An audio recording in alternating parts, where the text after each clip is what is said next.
again, my insane friends. Welcome back to the Sane Enterprises channel. Thank you for watching another one of our home improvement and or real estate videos.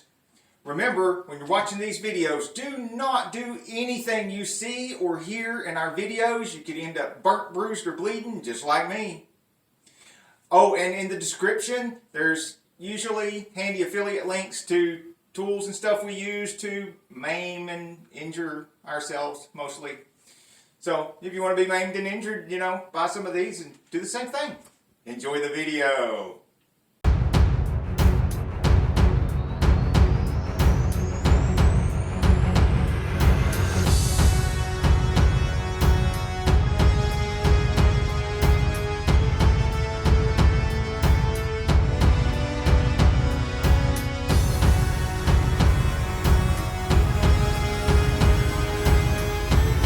Alright, in the last video, we started out showing you all the supports we put underneath the floor, the temporary supports, and the new joist that we put to brace and strengthen this floor, because we knew we were going to be putting this rigging in here to brace up the ceiling joists. And we knew we were going to be putting these new 2x4s in here to strengthen this bearing wall and to replace the rotten 2x4s that were in the wall with twice as many as it was originally, and make it nice and strong, because we knew we were going to have to go up in the attic and build some supports to hold up all these rafters and this.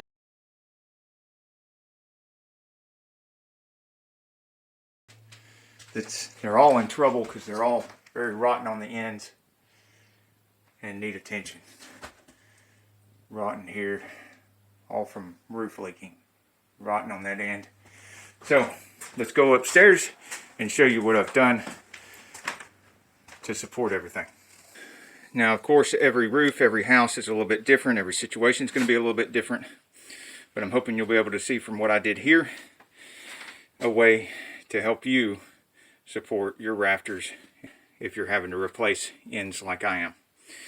Now, I did this in such a way that I could leave my supports in here, and if somebody wanted to finish off the attic, because there's already a lot of flooring up here, if they wanted to finish off a couple of rooms in the attic, they could utilize these as wall studs and not just supports.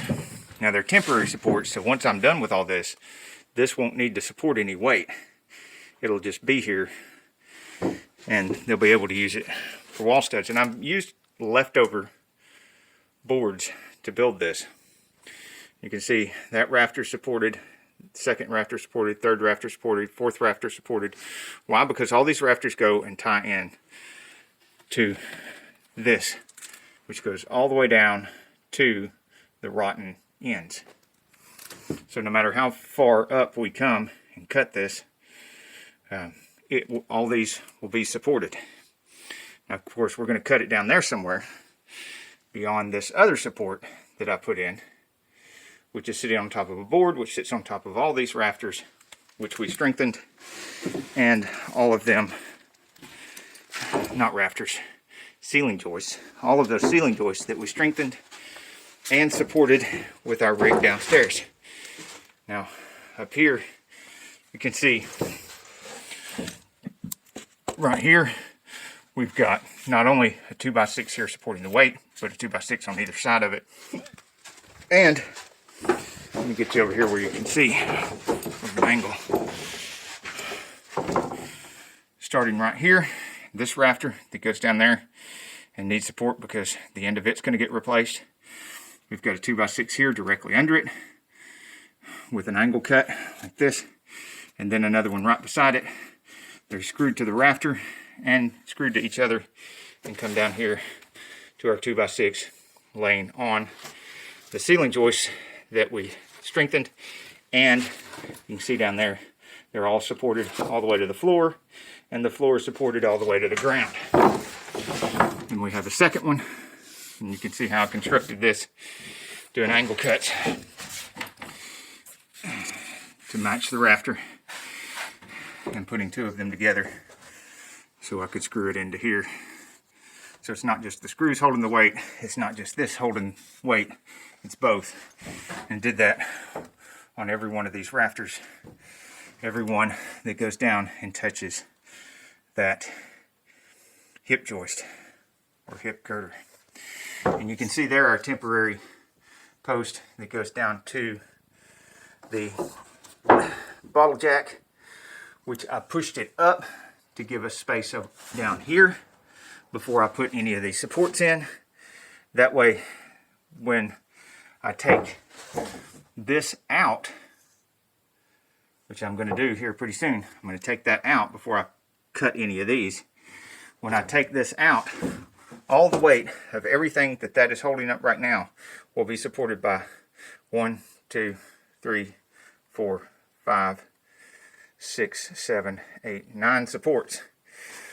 Not this, just this one little dinky thing that somebody had in here at an angle.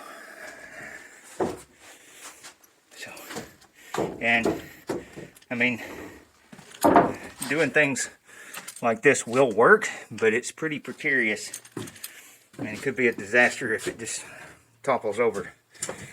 I prefer doing things like this, and then after I'm done, if I just leave these in place and somebody wants to come back and do a finished attic, you see how I made them nice and straight and line up on both sides. If they wanted to finish this off, they could actually use those. So I hope this helps you with your project in replacing rafter tails.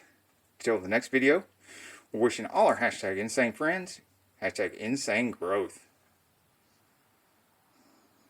Oh, and I almost forgot to tell you what we used for doing this project, which is of course the same Milwaukee fuel saw we've been using on the other projects in these other videos, which you can see in our real estate video playlist on Sane Enterprises, or our Gentry Shelton house playlist on Sane Enterprises, and the Ryobi cordless drill, which is not a brushless lithium ion, but they will use the lithium ion batteries, which is what we're using, the older Ryobi cordless drills, and of course some screws with T25 bits. So all this is screwed together that way. If anybody needs to move anything around, change anything around, adjust anything, unscrew it and move it and screw it back in. This M18 fuel, we've been using a 5 amp hour battery, and day after day after day, it has not failed. It has not run out. Now this aftermarket battery on the Ryobi, it's not a Ryobi brand battery, but it does work, and it's quite a bit cheaper than Ryobi. We did deplete one yesterday, but it was a really hard day of lots of Sawzall work, and the second battery helped us get through the day. But we've never run out of battery power with this 5 amp hour Milwaukee yet, and this is the Milwaukee brand battery. So, and they have a big 12 amp hour battery. I don't know what you'd need to use it for, because we've been sawing.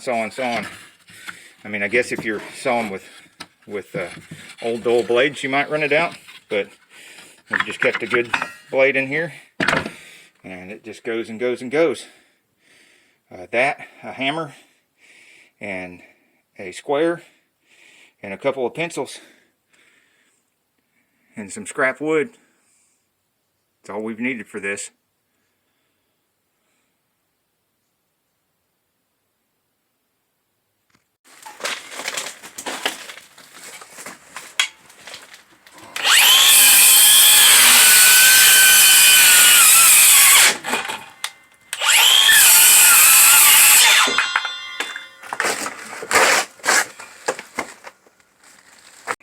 If you want to see more on this house and what we're doing in this house, things like sill plates and rim joists, like these we replaced in here, then look at our playlist, which is real estate investing, or look at our playlist for the Shelton or Gentry house.